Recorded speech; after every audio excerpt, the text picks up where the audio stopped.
கர்த்தருக்கு ஸ்தோத்திரம். கர்த்தருடைய நாமம் மகிமைப்படுவதாக. அக்கினியில் நடந்து வந்தோம், சேதம் ஒன்றும் இல்லை அப்பா.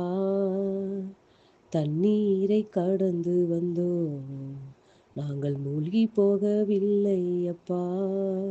உங்க கிருபை எங்களை விட்டு இமை பொழுதும் விலகலப்பா.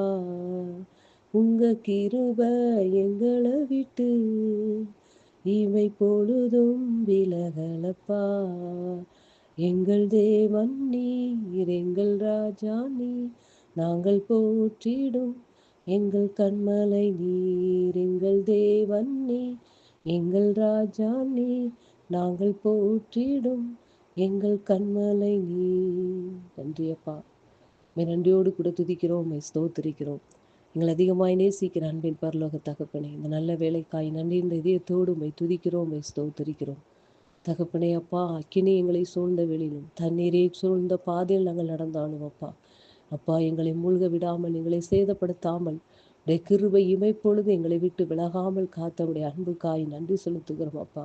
எங்கள் ராஜாதி ராஜா நீர், எங்கள் தேவாதி தேவன் அப்பா. இம்மட்டும் நடத்துகிறவுடைய கிருபைகளுக்காக நன்றி தகப்பனே. இனிமேலும் நடத்த போகிற கிருபைகளுக்காய் நன்றி உயர்த்துகிறோம் அப்பா. எங்களை தாழ்த்து வெறுமையாக்கி உடைய சமூகத்தில் வைக்கிறோம். இயேசுவின் நாமத்தில் பிதாவே, ஆமென். கர்த்தரின் ஆலோசனைக்காக 2 நாளாகமம் 14ஆம் அதிகாரம் அதனுடைய 11வது வசனம். 2 நாளாகமம் 14ஆம் அதிகாரம் அதனுடைய 11வது வசனம். ஆசா தன் தேவனாகிய கர்த்தரை நோக்கி கூப்பிட்டு, கர்த்தாவே, பலமுள்ளவனுக்காகிலும் பலனற்றவனுக்காகிலும் உதவி செய்கிறது உமக்கு லேசான காரியம். எங்கள் தேவனாகிய கர்த்தாவே, எங்களுக்கு துணை நில்லும். உம்மை சார்ந்து உம்முடைய நாமத்தில் ஏராளமான இந்த கூட்டத்திற்கு எதிராக வந்தோம். கர்த்தாவே, நீர் எங்கள் தேவன், மனுஷன் உம்மை மேற்கொள்ள விடாதையும் என்றான். கர்த்தருடைய நாமம் மகிமைப்படுவதாக.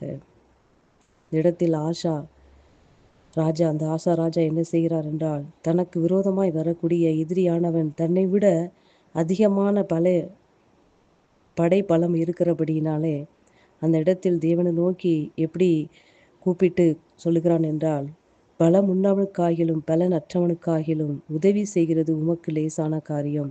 என்னை விட என்னுடைய எதிரி பலவானாய் இருக்கிறான், ஆனாலும் நான் உம்மை நம்பி வந்திருக்கிறேன். உம்மை நம்பி நான் வந்திருக்கிறபடியினாலே நீர் என்ன செய்வீர்? எல்லா மனுஷனையும் உம்மை மேற்கொள்ள விடாதையும். அதாவது, நான் அந்த இடத்தில் என்னுடைய பலனை நான் பார்க்கவில்லை. எனக்கு விரோதமாய் எழும்புகிற கூட்டங்கள் அநேகமாய் இருந்தாலும் அந்த இடத்தில் யுத்தம் பண்ணுகிறது நான் அல்ல, எனக்குள் இருக்கிற கர்த்தராகிய இயேசு கிறிஸ்து என்று ஆசா தன் உள்ளத்திலே இப்படியாக சொல்லுகிறார். நாங்கள் தேவனாகிய கர்த்தாவே, எங்களுக்கு துணை நில்லும். உம்மை சார்ந்து உம்முடைய நாமத்தில் நாங்கள் வந்து நிற்கிறோம். நீர் என்ன செய்வீர் என்றால், பலம் உள்ளவனுக்காகிலும் பலன் அற்றவனுக்காகிலும் உதவி செய்வது உமக்கு லேசான காரியம். ஆகையினாலே மனுஷன் உம்மை மேற்கொள்ள விடாதையும் என்று சொல்லுகிறார். அன்பு பிள்ளைகளே, இந்த இடத்தில் நம்முடைய வாழ்க்கையிலும் நமக்கு விரோதமாய் எழும்புகிற பிரச்சனைகள் பெரிதாக இருக்கும் பொழுது, நம்மளால் சமாளிக்க முடியாததாக, நம்மை விட பலமுள்ளதாய் அது காணப்படும் பொழுது, அந்த இடத்தில் நாம் எப்படி கர்த்தரை நோக்கி விண்ணப்பம் பண்ண வேண்டும் என்று ஆசா இந்த இடத்தில் கற்றுத்தருகிறார். அன்பு பிள்ளைகளே, அந்த இடத்தில் நாம் அல்ல அந்த இடத்தில் எதிரிக்கு விரோதமாய் போர் செய்வதும் எதிரிக்கு விரோதமாய் யுத்தம் பண்ணுவதும் நம்முடைய வேலை இல்லை.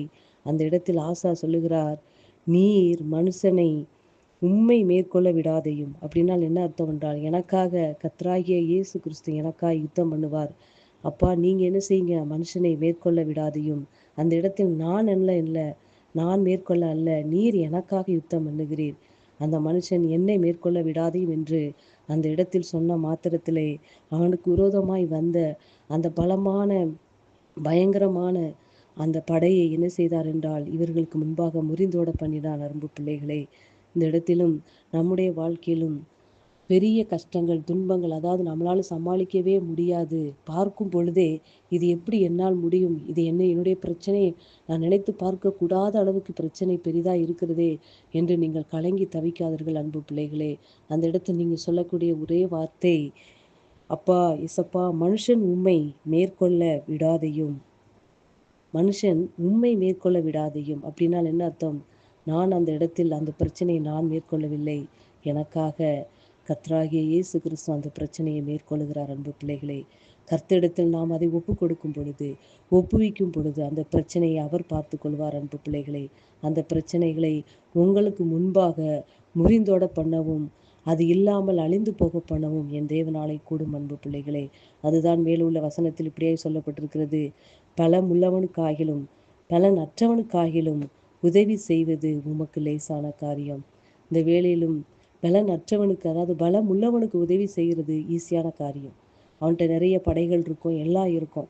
ஆனால் அவனுக்கு உதவி செய்வது லேசான காரியம். ஆனால் ஒன்றுமே இல்லாதவனுக்கு, பலனற்றவனுக்கு உதவி செய்வது நம்முடைய தேவனால் மாத்திரம்தான் முடியும். அன்பு பிள்ளைகளே, அதனாலே நம்முடைய வாழ்க்கையில் வரக்கூடிய நம்மளால் தீர்க்க முடியாத பெரிய பிரச்சனைகள் வரும்போது அதை நோக்கி நீங்கள் சொல்லுங்கள், ஏசப்பா, மனுஷன் உம்மை மேற்கொள்ள விடாதையும், இந்த பிரச்சனை உம்மை மேற்கொள்ள விடாதையும், இந்த கஷ்டம் உம்மை மேற்கொள்ள விடாதையும், இந்த துன்பம் உம்மை மேற்கொள்ள விடாதையும், இந்த நோய் உம்மை மேற்கொள்ள விடாதையும் என்று நீங்கள் கர்த்தரிடத்தில் நீங்கள் நோக்கி கூப்பிடும் பொழுது அந்த பிரச்சனை, அந்த நோய், அந்த கஷ்டம் உங்களை விட்டு அகன்று போகும். அன்பு பிள்ளைகளை, விசுவாசிக்கிறீர்களா?